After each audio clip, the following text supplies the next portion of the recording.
विज्ञान जब किसी भी फिनोमिना को समझना चाहता है तो उसको टुकड़ों में बांट लेता है। टुकड़ों में इसलिए बांटा जाता है कि उसको समझना टुकड़े को आसान रहता है। ऐसे ही साइकोलॉजी में या एजुकेशनल साइकोलॉजी में लर्निंग को समझना है, डेवलपमेंट को समझना है या लर्नर की पर्सनैलिटी को समझना है, तो साइकोलॉजिस्ट उसको टुकड़ों में बांट लेते हैं। उन टुकड़ों को विकास या अधिगम के क्षेत्र कहा जाता है, जिसको डोमेन्स कहा जाता है। और नाम इनके क्या हैं?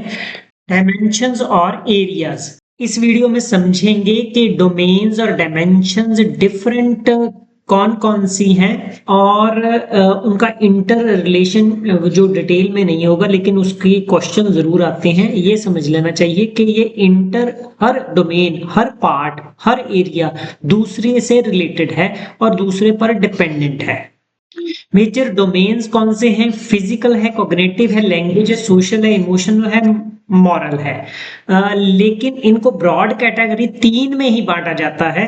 कई बार एस्थेटिक भी इसमें शामिल कर लिया जाता है। तो इनकी डिवीजन और सब डिवीजन को सबसे पहले हम देखेंगे। डोमेन्स और सब डोमेन्स या उनके सब डोमेन्स को समझ लेना चाहिए जो जिसके रिगार्डिंग जो क्वेश्चन आते हैं। ब्रॉड जो डोमेन है, सबसे ज्यादा ब्रॉड है, वो 3 डोमेन्स हैं। वो नंबर 1 पर है कॉग्निटिव, कोनेटिव। ये कंफ्यूजन है, इसको समझ लेना चाहिए। कोनेटिव NA से है। इसको फिजिकल भी कहा जाता है ना। दूसरी है अफेक्टिव, तीसरी है कॉग्निटिव। कॉग्निटिव NI से यहाँ लिख सकते हैं याद रखने के लिए, इंटेलिजेंस। ओके, याद रखने के लिए। तो पहले फिजिकल या कोनेटिव पर आ जाए। अब इसको 2 कैटेगरी में बांटा गया है। एक तो फिजिकल ही नाम रखा गया है, शारीरिक, और दूसरा है मोटर। शारीरिक को फर्दर 2 कैटेगरी की गई है इसकी, एक्सटर्नल और इंटरनल। एक्सटर्नल क्या है? जिसको हम आंख से देख सकते हैं, और जो आंख से देख सकते हैं उसको मेजर कर सकते हैं। वो क्या है कि शरीर का आकार बढ़ना, उसका साइज बढ़ना, अंगों का साइज बढ़ना। तो जो साइज बढ़ता है इट मीन्स कि वो मेजरेबल है, उसको मापा जा सकता है, ऑब्जर्वेबल है ना। तो विज्ञान ज्यादा इस पर फोकस करता है, बिहेवियरिज्म में फोकस किया था। दैट इज वाई बिहेवियरिज्म का ये सबसे मेजर पार्ट है। तो यहाँ पर अगर साइज के बढ़ने की बात हम करते हैं वो डोमेन में, तो ये सारी जो है ग्रोथ, इसको एक शब्द में हम कह सकते हैं कि साइज का बढ़ना। दूसरी तरफ इंटरनल है, जिसको हम देख नहीं, आंख से सीधा देख सकते। क्यों? वो ग्लैंडुलर है। ग्लैंड जो शरीर के अंदर है और उसका काम हार्मोन को सिक्रीट करना है। हार्मोन एक ऐसा रस है जो हमारी पर्सनैलिटी या ब्लड को इन्फ्लुएंस करता है और हमारे बिहेवियर में चेंज आता है। तो ये जो हार्मोन्स हैं ब्लड में सिक्रीट होते हैं, उससे लर्निंग जहाँ डेवलपमेंट, जहाँ पर्सनैलिटी जो बच्चे की है वो प्रभावित होती है, नेगेटिवली या पॉजिटिवली। एग्जांपल है पिट्यूटरी ग्लैंड है, थायराइड ग्लैंड है, पैनक्रियास ग्लैंड है। ये डायरेक्ट सेक्रीशन करती हैं ब्लड में। दूसरा मोटर जो है, सब स्किल है, सब एस्पेक्ट है उसका, डोमेन का। तो मोटर का मतलब है मूवमेंट। यहां लिख देता हूं मूवमेंट। मूवमेंट क्या? मूवमेंट किसकी? Movement of muscles.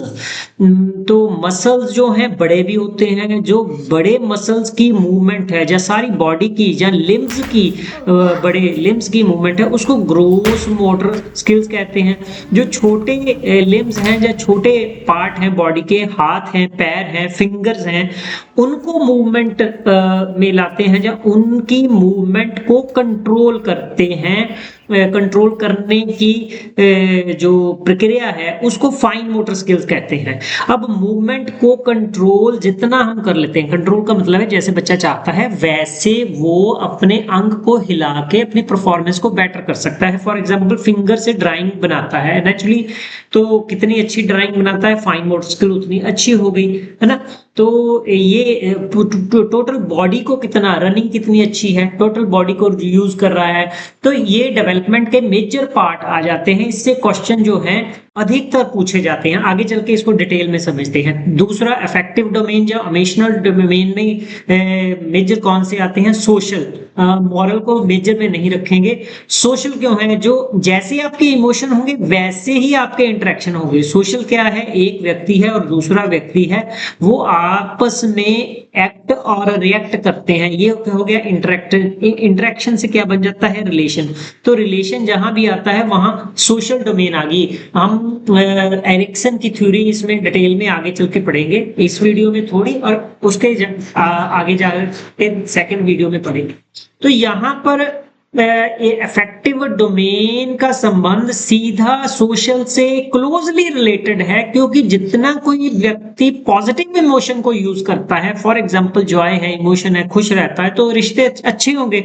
अगर नेगेटिव को यूज करता है, एग्रेशन वगैरह, तो रिश्ते उतने बुरे होंगे। तो डेवलपमेंट में क्या होगा कि पॉजिटिव इमोशन जो ये हैं, पॉजिटिव इमोशन को यूज करना है, नेगेटिव को कैसे मैनेज करके पॉजिटिव में कन्वर्ट करना है, ये इमोशनल डेवलपमेंट है। अच्छा, जब ये हो जाएगा तो सोशल डेवलपमेंट ऑटोमेटिकली साथ में हो जाएगी। इसके साथ और कौन से, जैसे इमोशनल इंटेलिजेंस या इमोशनल मैच्योरिटी, और कौन से कंसेप्ट है आगे चल के पढ़ते हैं।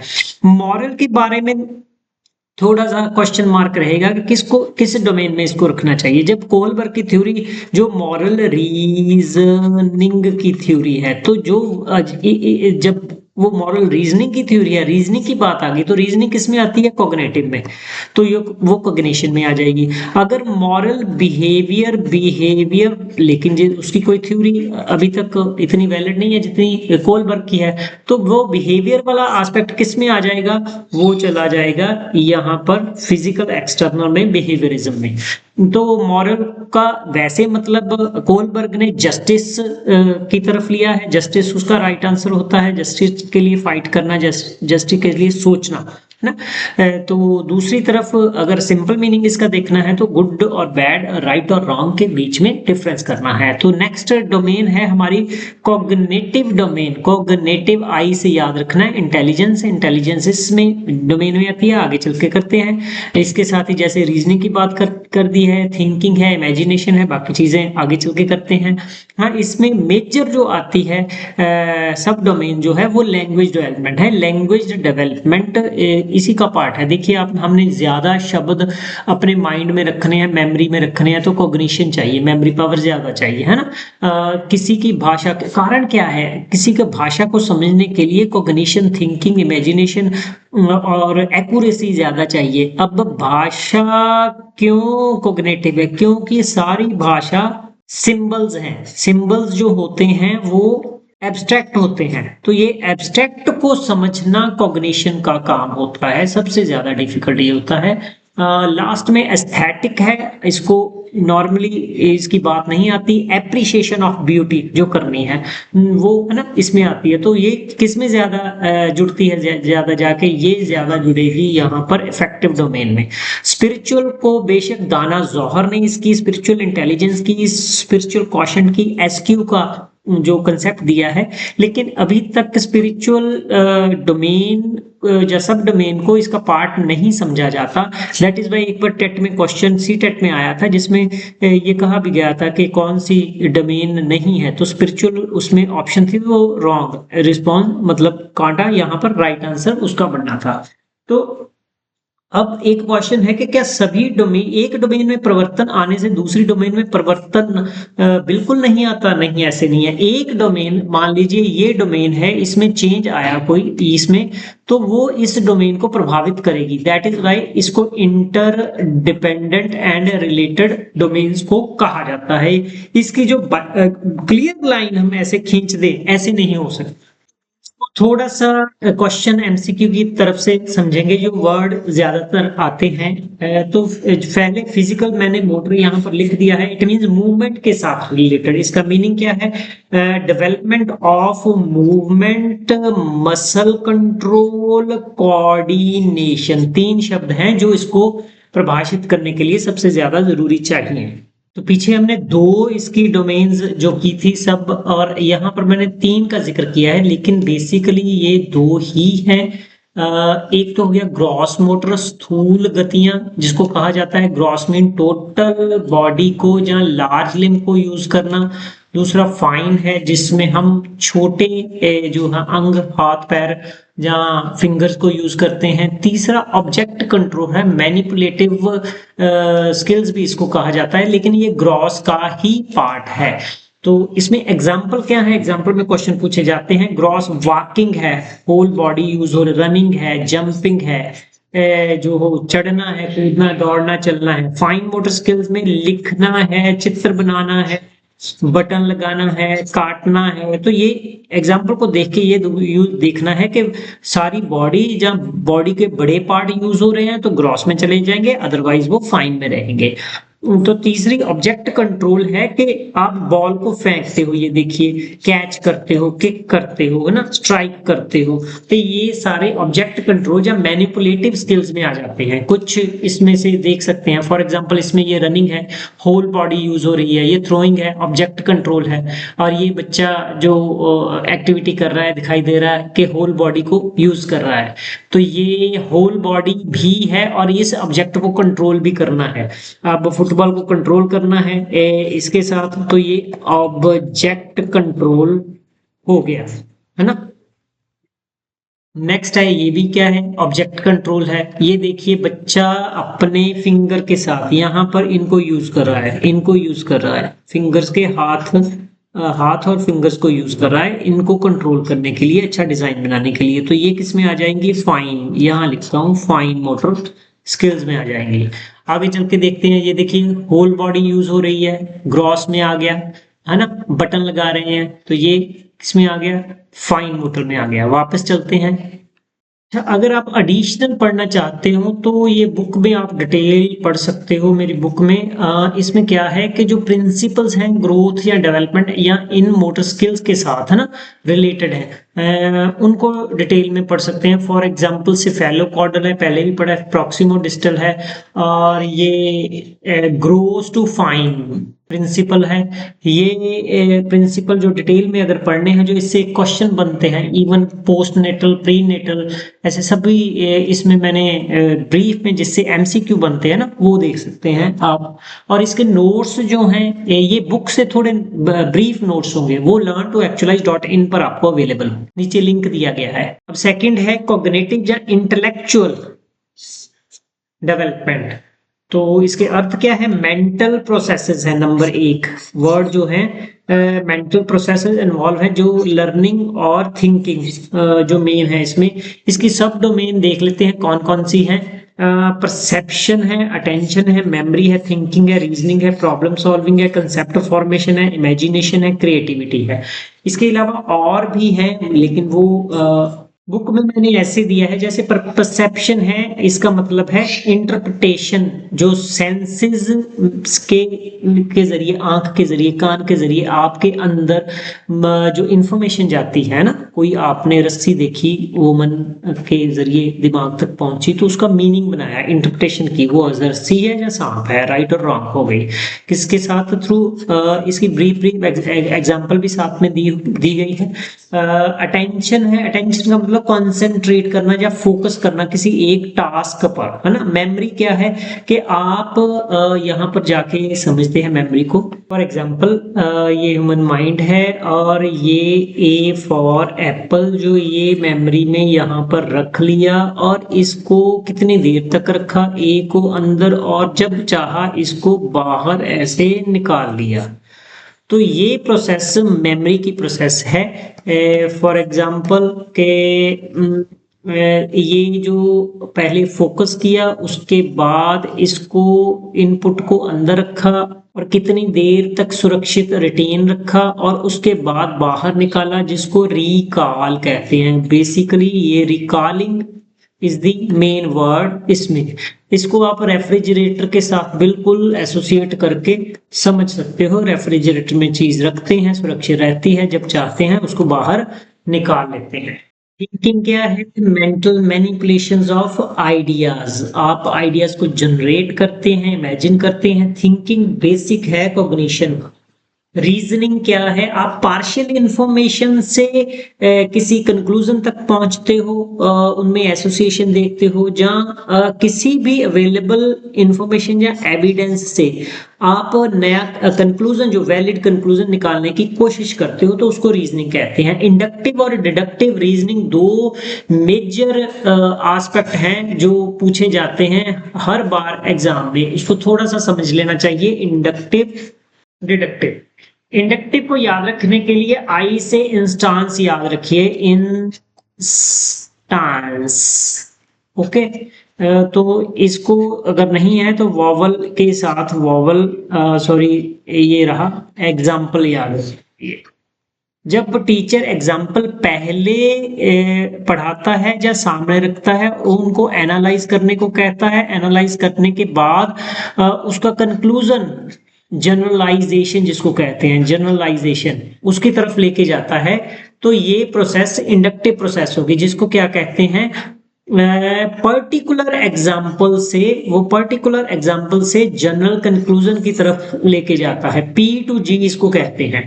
कई बार P की जगह पर S भी यूज किया जाता है, S to G। ओके, जी का मतलब है जनरल कंक्लूजन। तो जब अध्यापक पहले डेफिनेशन या जनरल कंक्लूजन या जनरल लॉ प्रिंसिपल्स है ना, इसको कई शब्द यूज किए जाते हैं, जैसे देखिए लॉ है, प्रिंसिपल है, डेफिनेशन है, ये पहले टीच करता है और बाद में उसको उसकी एग्जाम्पल्स देता है ना। जो हमें ग्रामर ऐसे ही पढ़ाई जाती है, तो इसको डिडक्टिव अप्रोच कहते हैं। जितने भी एमसीक्यू क्वेश्चन आएंगे उसमें डिडक्टिव अप्रोच को रॉन्ग कहा जाएगा, ये अच्छी अप्रोच नहीं मानी जाती। तो इंडक्टिव अप्रोच को ही बेस्ट अप्रोच माना जाता है जितने भी क्वेश्चन आएंगे। तो क्वेश्चन नॉर्मली इसका इससे रिलेटेड मिनिमम 3, 4, 5, 8, 10 क्वेश्चन भी आ सकते हैं, पेडागोजी में आ सकते हैं। जो फोकस किसमें करना है, आपने इंडक्टिव को राइट आंसर की तरफ लेके जाना है। पहले एग्जाम्पल हो, फिर एनालिसिस हो उनका, फिर कंक्लूजन हो। वर्ड कोई भी यूज हो सकता है, और भी कई वर्ड हैं वो डिफरेंट वीडियो में आपको बताऊंगा कौन से वर्ड इसके लिए यूज किए जाते हैं। तो ये मेजर जो एग्जांपल थी कॉग्निशन या कॉग्निटिव डोमेन की, ऐसी प्रॉब्लम सॉल्विंग है कि कोई भी वेग सिचुएशन या नई सिचुएशन दी जाती है, उसका प्रॉब्लम का सल्यूशन बच्चे ने ढूंढना होता है। कंसेप्ट फॉर्मेशन है, कंसेप्ट अटेनमेंट, दो डिफरेंट हैं। कि कंसेप्ट फॉर्मेशन जो है बच्चे के मन में धीरे धीरे स्केमा, जो किसी भी फॉर एग्जांपल बॉल के रिगार्डिंग जो उसके मन में इमेज बनती है कि बॉल जंप करती है, बॉल खेलने के लिए होती है, बॉल बड़ी होती है, छोटी होती है, इस कलर की होती है, लेदर की होती है, ये ऐसे कंसेप्ट फॉर्म होता है। इमेजिनेशन, तो आप उसका संबंध सीधा क्रिएटिविटी से है। क्रिएटिविटी का मतलब है न्यू सॉल्यूशन, सॉल्यूशन ओके, जो है फाइंड कर लेना। जैसे ये तो फिक्स सॉल्यूशन हो सकते हैं, मैकेनिकल सॉल्यूशन हो सकते हैं। यहाँ पर इसमें डिफरेंस भी करेंगे, क्रिएटिविटी और प्रॉब्लम सॉल्विंग के डिफरेंस क्या है ये भी आगे चल के करेंगे। तो क्रिएटिविटी का बेसिक जो है वो डाइवर्जेंट थिंकिंग है। गिलफर्ड की इंटेलिजेंस की थ्योरी में इसका पहली बार जिक्र किया गया था। और इसके साथ टॉरेंस की थ्योरी ऑफ क्रिएटिविटी, सबसे ज्यादा आज तक वर्ल्ड में जिसने काम किया है, टॉरेंस ने क्रिएटिविटी पर काम किया है। तो क्रिएटिव थिंकिंग पर न्यू एजुकेशन पॉलिसी पर जोर दिया जाता है। दैट इज वाई इसमें से ज्यादा क्वेश्चन पूछे जाते हैं। जैसे इंडक्टिव और डिडक्टिव पे पूछे जाते हैं, ऐसे ही क्रिएटिविटी पर ज्यादा क्वेश्चन पूछे जाते हैं। इस पर बात आगे चल के या नेक्स्ट वीडियो में डिटेल में करेंगे। तो डिडक्टिव इंडक्टिव की बात कर चुके हैं। डिडक्टिव जनरल टू स्पेसिफिक है और इंडक्टिव स्पेसिफिक टू जनरल है। ये स्पेसिफिक जो है इसके लिए पर्टिकुलर टू जनरल भी यूज कर लिया जाता है। यहाँ पर याद रखने के लिए बहुत आसान मैंने रखा है कि ये वॉवल है, ये भी वॉवल है। एक और मेजर है जो नॉर्मली बहुत ज्यादा टेट में, कई स्टेट के टेट में ये क्वेश्चन पूछा गया है, elements of thought, tools of thinking. वो कौन से हैं? इमेज है, कंसेप्ट है, सिंबल्स एंड साइंस है, लैंग्वेज है, मसल एक्टिविटीज भी है, ब्रेन फंक्शनिंग भी है। जब मसल एक्टिविटी को देखते हैं तो वो नॉर्मली इसको कॉग्निटिव डोमेन में रखने से हम डर जाते हैं और अपने जो है उसको रॉन्ग कर देते हैं आंसर। तो यहाँ ध्यान रखने के लिए बीच में दिए गए हैं, बुक में मैंने ये सारा डिटेल में दिया है। वापस चलते हैं हमारे नोट्स पर। यहाँ पर language development the ability to understand use of language and communication. तो लैंग्वेज में क्या पहले बात कर चुके हैं कि जो सिंबल्स हैं ये सारे भी क्या हैं, सिंबल्स है। डी क्या है, सिंबल है। क क्या है, सिंबल है। अ क्या है, सिंबल है। तो इसको कोई भी हम मीनिंग दे सकते हैं, हमने मीनिंग फिक्स किए हुए हैं, दैट इज वाई। तो कम्युनिकेशन के लिए ये सिंबल्स को समझना लैंग्वेज डेवलपमेंट है। एक बात हम पीछे मिस कर रहे हैं कि जो कॉग्निटिव डोमेन में वो किसकी बात नहीं की, वो ब्लूम की टैक्सोनॉमी के 6 जो लेवल हैं उनको लर्न करना जरूरी है। तो ब्लूम की टैक्सोनॉमी कॉग्निटिव वो डिफरेंट एक वीडियो उस पर होगा, डिटेल में होगा, सब डोमेन्स पर होगा, उसकी एग्जांपल पर होगा, ऑब्जेक्टिव कैसे बनाने हैं उस पर होगा। तो ब्लूम को हम छोड़ नहीं सकते, यहाँ पर ब्लूम की टैक्सोनॉमी का जिक्र भी किया जा सकता है। लैंग्वेज डेवलपमेंट की स्टेजेस को समझना है। पहली है प्री लिंगुअल, इट मीन्स के बच्चा अभी कोई वर्ड नहीं बोल सकता, बबलिंग बा का ऐसी आवाजें निकालता है। दूसरी है हेलोफेजिक स्टेज जो 12 से 18 मंथ की है, ये पहले साल में जो है प्री लिंग्विस्टिक स्टेज है। और 12 से 18 मंथ, सॉरी साल नहीं मंथ तक, जिसमें 1 वर्ड, एक शब्द हो गया, एक के बाद 2 शब्द हो जाएंगे, 2 के बाद सेंटेंस, ऐसे इसको हम याद भी कर सकते हैं। 1 वर्ड कम्युनिकेशन, फॉर एग्जांपल बच्चा कहता दूध है ना, मिल्क, इसका मतलब क्या होता है कि मैनू दूध दे दो, मुझे दूध दे दो, है ना। नेक्स्ट थर्ड स्टेज क्या है, 2 वर्ड जो है 18 से 24 मंथ, 2 साल तक के लिए, 2 साल तक, ये 2 साल और 2 वर्ड ये याद रखने के लिए। तो ये हो गया मम्मा टॉय, मम्मा वो, मम्मा दूध, ऐसे करके बच्चा बोलता है। तो ये थर्ड स्टेज हो गई। टेलीग्राफिक स्टेज है 2 से 3 साल तक। अब शॉर्ट सेंटेंस बोलता है लेकिन सारे वर्ड नहीं है, उसमें वर्ड्स मिस होंगे। फॉर एग्जांपल मम्मा दूध दे, है ना, कुछ भी ऐसे जो पूरे सेंटेंस में कुछ मिस होता है, तो ये 3 साल तक रहेगा। उसके बाद फ्लुएंट स्टेज है, 3 से प्लस हो गई तो कंप्लीट सेंटेंस उसमें या कॉम्प्लेक्स ग्रामर जो है लर्न करना वो शुरू कर देता है। मेन थ्योरीज जो लैंग्वेज डेवलपमेंट में है वो लर्न कर लेनी चाहिए। चोम्स्की की मोस्ट इंपॉर्टेंट बार बार पूछी जाने वाली 2 वर्ड जो आपको उसका राइट आंसर बता सकते हैं, एक तो लैंग्वेज लर्निंग इननेट है, ओके। दूसरा उन्होंने कंसेप्ट दिया था LAD का, लैंग्वेज एक्विजिशन डिवाइस, के ब्रेन में ही ऐसा कुछ सिस्टम है जिससे हर ह्यूमन बीइंग ऐसी क्षमता रखता है कि वो जो है लैंग्वेज सीख सकता है।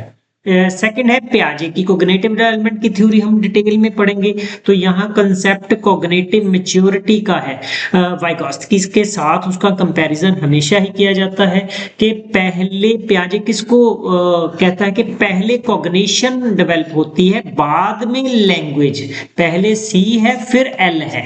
लेकिन वाइगोत्स्की क्या कहता है, सोशल इंटरेक्शन की socio cultural theory of cognitive development उसका पूरा नाम है। तो सोशल उसमें मेन है कि सोशल इंटरेक्शन बहुत ज्यादा जरूरी है, जिसमें वो MKO मोर नॉलेजेबल अदर की बात करते हैं, जिसको किसी भी एरिया की नॉलेज ज्यादा है उसको MKO कहते हैं। तो वो कहते हैं, वाइगोत्स्की क्या कहते हैं कि L जो पहले है लैंग्वेज डेवलपमेंट होती है वो हेल्प करती है कॉग्निटिव डेवलपमेंट की, इतनी बात है। तो ZPD का मेन कंसेप्ट उन्होंने दिया था, डिटेल में समझेंगे, जोन ऑफ प्रॉक्सिमल डेवलपमेंट। कई बार प्रॉक्सिमल का मतलब भी पूछ लिया जाता है। पोटेंशियल डेवलपमेंट, जो आपकी संभावना, बच्चे की संभावना है कि वो डेवलप कर सकता है, किसी की हेल्प के साथ वो सीखने की क्षमता रखता है। फॉर एग्जांपल 3 साल का बच्चा हाथ पकड़ के लिखना सीख सकता है, तो ये ZPD की एग्जांपल होगी। ब्रूनर की थ्योरी है जो अभी इतनी ज्यादा इसमें इंपॉर्टेंट नहीं है, डिटेल में आगे चल के पढ़ लेंगे। स्किनर का रीइंफोर्समेंट का से रीइंफोर्समेंट कुछ नहीं है कि आप कुछ ऐसा स्टिमुलस देते हो जिससे बिहेवियर रिपीट होता है, जहां कोई ऐसा स्टिमुलस हटाते हो जिससे बिहेवियर रिपीट होता है। सेंट्रल आइडिया स्टिमुलस सिंबल्स का क्या है, यहाँ बिहेवियर और रेपिटेशन, REP इतना ही लिखा है, जगह नहीं है। बिहेवियर को रिपीट करने वाली कोई भी स्टिमुलस आप दो तो उसको रीइंफोर्समेंट कहते हैं। फॉर एग्जांपल मैं कहता हूँ शाबाश, तो बच्चा उसको रिपीट करेगा कि अगली बार फिर शाबाश मिले, मैं फिर A फॉर एप्पल लिख दूं। हॉलीडे फंक्शनल यूज है, इसकी थ्योरी जो इसका नाम ही काफी है, लेकिन ये डिटेल में नहीं पूछी जाती। आगे चल के डिटेल में भी डिफरेंट एक एक वीडियो इस पर बन जाएगा। सोशल डेवलपमेंट है जो इमोशनल के साथ रिलेटेड है, हम पीछे करके आए हैं इमोशनल डोमेन या अफेक्टिव डोमेन के साथ। तो ये क्या है कि एबिलिटी टू इंटरेक्ट और adjust in society. Social development के मेन जो कारक क्या हैं, फैमिलीज के सबसे ज्यादा क्वेश्चन पूछे जाते हैं जब अडोलसेंट और उससे प्री अडोलसेंट का पीरियड होता है। पीयर्स जो है सबसे ज्यादा है ना प्रभावित करते हैं। स्कूल और टीचर, कल्चर एंड सोसाइटी, ये मेजर प्रभाव का है। बुक में थ्योरी को थोड़ा मैंने ऐसे दिया हुआ है, सोशलाइजेशन डिफरेंट पूरा बड़ा टॉपिक है। क्या है कि अपने जो समाज के नॉर्म्स हैं, वैल्यूज हैं, उनको लर्न कर लेना, लेकिन ये इंटरनलाइजेशन की प्रोसेस तक पहुंचना होता है।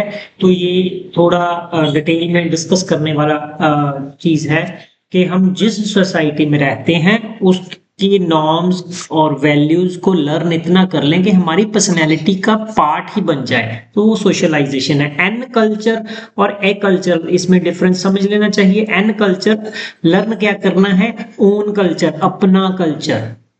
एन से और ओन से इसको आप जोड़ सकते हैं, दोनों वॉवल हैं, वैसे तो ए भी वॉवल है, यहाँ फंस जाएंगे हम। एन से अपना, और एकल्चरेशन जो है अंतर संस्कृतिकरण है। अच्छा, यहाँ पर देखिए इजी कर दिया गया है कि अदर्स कल्चर को, है ना, अगर आप इंग्लैंड के कल्चर की कोई बात सीखते हो, फॉर एग्जांपल वहां की डिश को सीखते हो, वहां के विश करने के तरीके को सीखते हो, तो वो एकल्चरेशन होगा। अगर अपने ही घर अपने इर्द गिर्द के कल्चर को सीखते हो, पंजाब में रहते हो, पंजाबी कल्चर सीखते हो, तो वो एनकल्चरेशन होगा। एनकल्चरेशन पहले होगी, एकल्चरेशन बाद में। तो ऐसी और भी टर्म्स हैं जो बुक में मैंने ऐसे दी हुई हैं, नोट्स में जो है मोस्ट इंपॉर्टेंट है वो दी हुई है। नेक्स्ट डोमेन है इमोशनल या अफेक्टिव डोमेन, भावनात्मक विकास। तो इमोशनल डेवलपमेंट नेचुरली है, इमोशंस की डेवलपमेंट है। इसमें और टर्म जिसमें क्वेश्चन पूछे जा सकते हैं, फॉर एग्जांपल एटीट्यूड किस डोमेन में आता है। 4 डोमेन दी गई हैं, कोग्निटिव, अफेक्टिव, कोनेटिव, सोशल, है ना। तो एटीट्यूड किस में आता है, तो ये अफेक्टिव में आएगा एटीट्यूड। वैल्यूज किस में आती हैं, अफेक्टिव में। सेल्फ रेगुलेशन अफेक्टिव में। तो ये क्वेश्चन बन सकते हैं इसके। कोर कंपोनेंट है, आगे चल के इंटरेस्ट ऐड कर लीजिए। इंटरेस्ट मेन है, ये ज्यादा है। मोटिवेशन बहुत ज्यादा है, जरूरी। इमोशनल रेगुलेशन है, इंपॉर्टेंट है। सेल्फ कंसेप्ट है, सेल्फ एस्टीम है, एम्पैथी है। तो इनकी जो मीनिंग है वो डिटेल में अभी यहाँ नहीं करेंगे। कंसेप्ट इसमें आ सकते हैं। रेजिलेंसी बहुत ज्यादा इंपॉर्टेंट है। रेजिलेंसी क्या है, स्ट्रेस या दुख से कितनी जल्दी बाहर आ जाते हो। एम्पैथी क्या है कि दूसरों के दुख को वैसे ही समझ लेना कि वैसे जैसे दूसरे समझ रहे। सेल्फ कंसेप्ट भी इंपॉर्टेंट है कि आप अपने बारे में क्या सोचते हो, अपने बारे को, अपने बॉडी को अच्छा समझते हो, अपने इंटरेक्शन को, सोशल रिलेशन को कैसा समझते हो। सेल्फ एस्टीम, अपनी वैल्यू कितनी समझते हो, अपनी कीमत कितनी है, वर्थ कितनी है, ये कितने समझते हो। अगर लोअर है तो आपकी पर्सनालिटी जो है नहीं या कम या स्लो डेवलप होगी। तो एजुकेशन का पर्पस है सेल्फ कंसेप्ट, सेल्फ एस्टीम, इनको ऊपर लेके जाना। ये इमोशनल या जो अफेक्टिव डोमेन का पार्ट हो गया। अफेक्टिव डोमेन में जो मेन थ्योरीज हैं, जो प्लुचिक की 1980 की थ्योरी है। 80 से 8 को जोड़ लीजिए। 8 बेसिक इमोशंस और व्हील मॉडल की बात उसने की है। गोलमैन का जो इमोशनल इंटेलिजेंस का मॉडल है, हाँ इमोशनल इंटेलिजेंस की और भी थ्योरीज हैं, लेकिन गोलमैन की में से क्वेश्चन पूछे जाते हैं। उसकी डायमेंशन कौन सी है, self awareness, self regulation, motivation, empathy and social skills, ये 5 हैं। जैसे ब्लूम की टेक्सोनॉमी है, ऐसे ही अफेक्टिव डोमेन की भी टेक्सोनॉमी जो पॉपुलर है वो है क्रैथवॉल की अफेक्टिव डोमेन। तो उसमें क्या है, component, receiving, responding, valuing, organization and characterization. तो इसको डिटेल में डिफरेंट वीडियो में हम पढ़ेंगे टीचिंग लर्निंग के साथ, पेडागोजी के साथ रिलेट करके। मॉरल डेवलपमेंट नेक्स्ट डोमेन है। तो मॉरल रीजनिंग, कोहलबर्ग की थ्योरी इसमें आ गई कि आप गुड और बैड में कैसे थिंक कर पाते हो, रीजन कर पाते हो। ओके, तो वैल्यूज, एथिकल बिहेवियर, इस सभी की, लेकिन कोहलबर्ग की थ्योरी सिर्फ मॉरल रीजनिंग पर जोर देती है, जो बाद में गुड और बैड में मूव करती है जस्टिस की तरफ। कोहलबर्ग के पहले पियाजे की थ्योरी आ जाती है और उसके बाद गिलिगन की थ्योरी आ जाती है। अच्छा, तो इन थ्योरी की बात ब्रीफ में कर सकते हैं, डिटेल में डिफरेंट वीडियो में होगी। कोहलबर्ग के 3 लेवल हैं, pre conventional level, conventional level और पोस्ट कन्वेंशनल लेवल। कन्वेंशन का मतलब है social rule, social values. Okay, rule से पहले, रूल जब सीख लेते हैं तब, और रूल को चेंज करने की बात जब करते हैं, 3 बातें हैं यहाँ पर। रूल से पहले ही है पनिशमेंट, जब बच्चा पनिशमेंट से डरते हुए जहाँ रिवार्ड को लेने के लिए अच्छा काम या अच्छा सोचता है। दूसरा है कि सोसाइटी के ऑर्डर को, डिसिप्लिन को मेंटेन रखना चाहता है, रूल को मेंटेन रखना चाहता है, वो कन्वेंशनल लेवल है। पोस्ट के सोसाइटी के रूल को चेंज करना है क्योंकि किसी को जस्टिस नहीं मिल रहा, तो ये पोस्ट कन्वेंशनल हो गया। पियाजे ने मॉरल रियलिज्म और मॉरल रिलेटिविज्म 2 टर्म या 2 डिवीजन स्टेजेस की बात की है। गिलिगन ने केयर ओरिएंटेड मॉरलिटी की बात की है। तीनों को डिटेल में हम समझेंगे आगे चल के। बुक में इजी मोड में ऐसे दिया गया है पियाजे की मॉरल स्टेजेस को, 2 जो है मॉरल रियलिज्म, जिसको हेट्रोनॉमस मॉरलिटी कहा जाता है, ये वर्ड लर्न करने होंगे, जिसमें बच्चा ये सोचता है कि जो रूल्स हैं सोसाइटी के वो फिक्स हैं, एब्सोल्यूट है, मतलब के CHANGE चेंज नहीं हो सकते। दैट इज वाई उसको पनिशमेंट को अवॉइड करने के लिए अच्छा बिहेवियर करना चाहिए, जैसे पेरेंट्स कहते हैं। मॉरल रिलेटिविज्म सेकंड स्टेज है, ऑटोनोमस फ्रीडम हो गई है, मिल गई है, तो अब वो फिक्स रूल को फिक्स नहीं समझता, अब फ्लेक्सिबल समझता है, निगोशिएटेबल समझता है ना। तो अब इंटेंशन को समझ सकता है कि अगर किसी से बुरा हो गया है, एक जो ग्लास टूटने की एग्जांपल देता है, अगर बच्चा इंटेंशनली ग्लास को तोड़ता है तो वो बुरा है, अगर बाय चांस उससे ग्लास टूट गया है, वो तोड़ना नहीं चाहता था, तो उसको बुरा नहीं कहते। ये सेकंड स्टेज में ऐसी जो इंटेंशन को समझने की काबिलियत बच्चे में आ जाती है, ऐसे पियाजे कहता है। तो ये 2 स्टेजेस मेन उन्होंने बात की है, लेकिन ज्यादा थ्योरी जो है पॉपुलर है वो कोहलबर्ग की है। बुक में ऐसे ब्रीफ कंपैरिजन भी किया गया है, कोहलबर्ग की जस्टिस बेस्ड मोरालिटी और पियाजे की रूल अंडरस्टैंडिंग और गिलिगन की केयर बेस्ड मोरालिटी।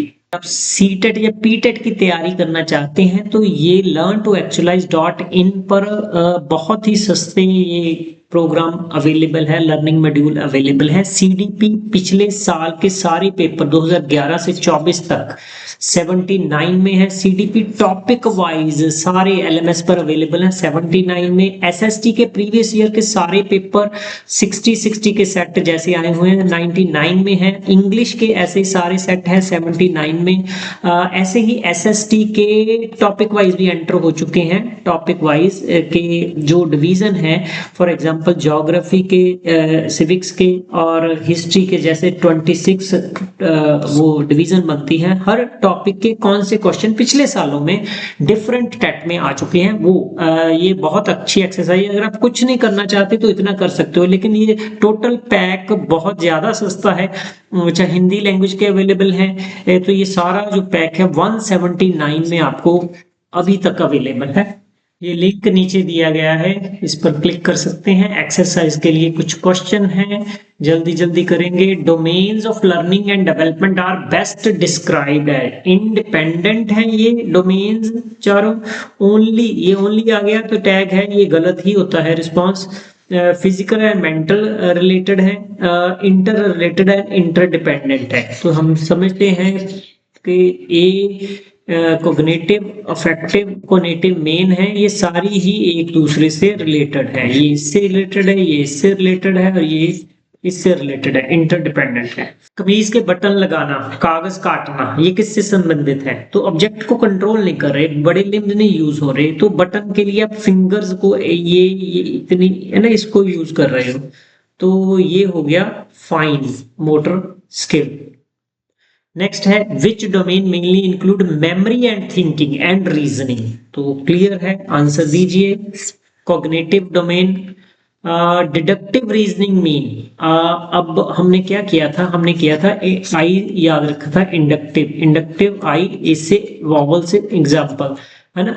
एग्जाम्पल कौन सी? पर्टिकुलर, जहां स्पेसिफिक एग्जाम्पल, स्पेसिफिक से जनरल की तरफ, ये प्रोसेस याद रखना है। और डिडक्टिव इसके उल्ट होगा, जनरल से स्पेसिफिक की तरफ। तो यहाँ पर क्या है, जनरल से स्पेसिफिक क्या है, ये वाला सी है राइट आंसर, जनरल से स्पेसिफिक की तरफ।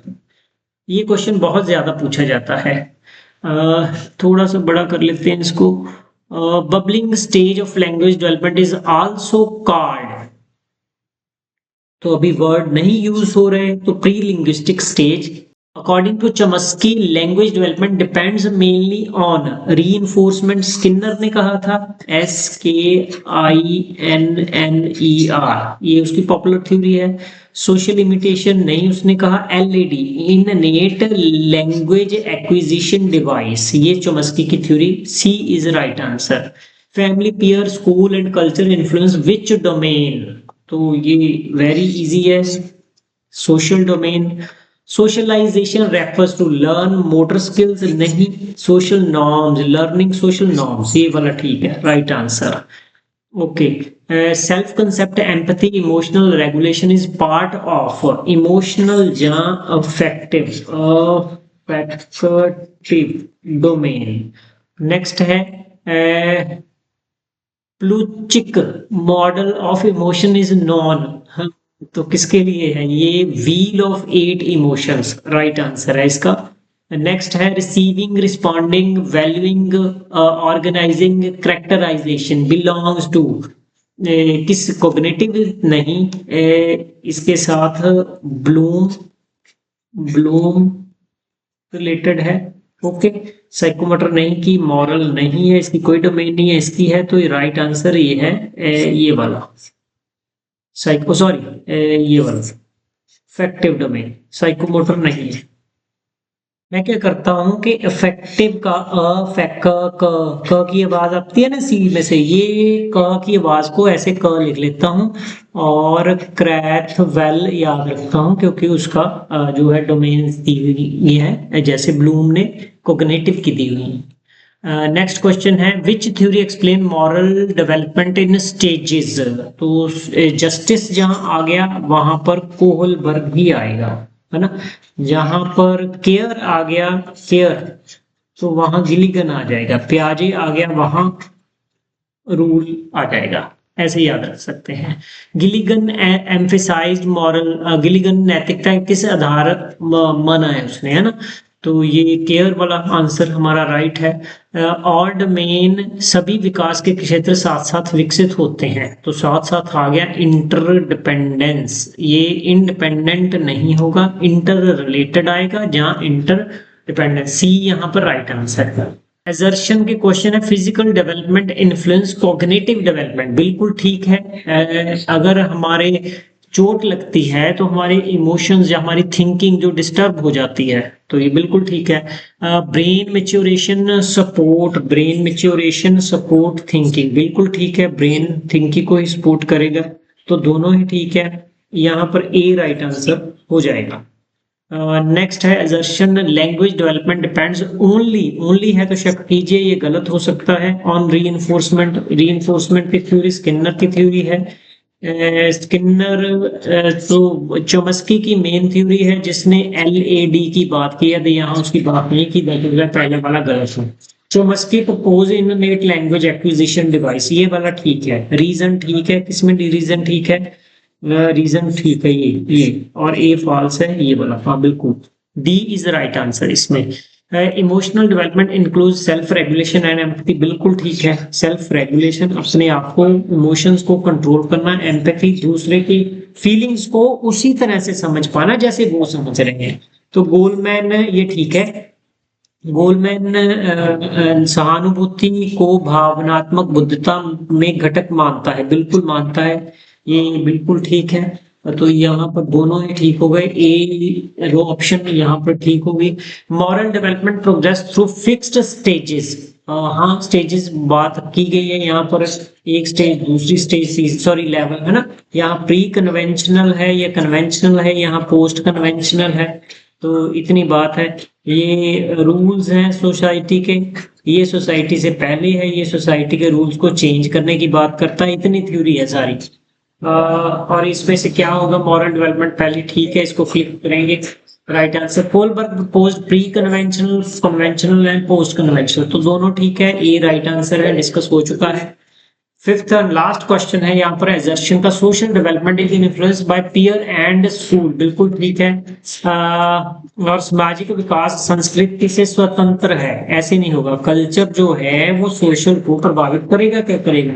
हमने अभी लर्न किया था एन कल्चरेशन, है ना, कि अपने ही कल्चर को लर्न करना। ए कल्चरेशन, तो ये दूसरे, ये आ गया दो दो सी दूसरे के कल्चर को लर्न करना, तो दोनों ही उसका पार्ट है। तो ये आर जो है गलत हो गया यहाँ पर। इंडिपेंडेंट कहा है ना, इंडिपेंडेंट स्वतंत्र है, जो आर गलत, आर किसमें गलत है? ये आर फॉल्स है, तो ए जो है ट्रू है, सी इज राइट आंसर इधर। तो ये काफी डिटेल में है, डोमेन्स ऑफ लर्निंग, डेवलपमेंट और पर्सनैलिटी। तो इसमें बड़े क्वेश्चन भी पूछे जाते हैं, सारे डोमेन्स के एस्पेक्ट यहाँ डिस्कस नहीं हो सकते। बुक में, नोट्स में मैंने काफी किए हैं, बुक में सारे ही किए हैं, तो वो आप ले सकते हो। learn2actualize.in पर क्लासेस ज्वाइन कर सकते हो, learn2actualize.in पर जाके। किसी भी तरह का क्वेश्चन हो, हाँ छोटे वीडियो इसके डिफरेंट बन जाएंगे, जो कंसेप्ट वाइज हैं वो आपको मिल जाएंगे। Thank you doctor Tirath Singh.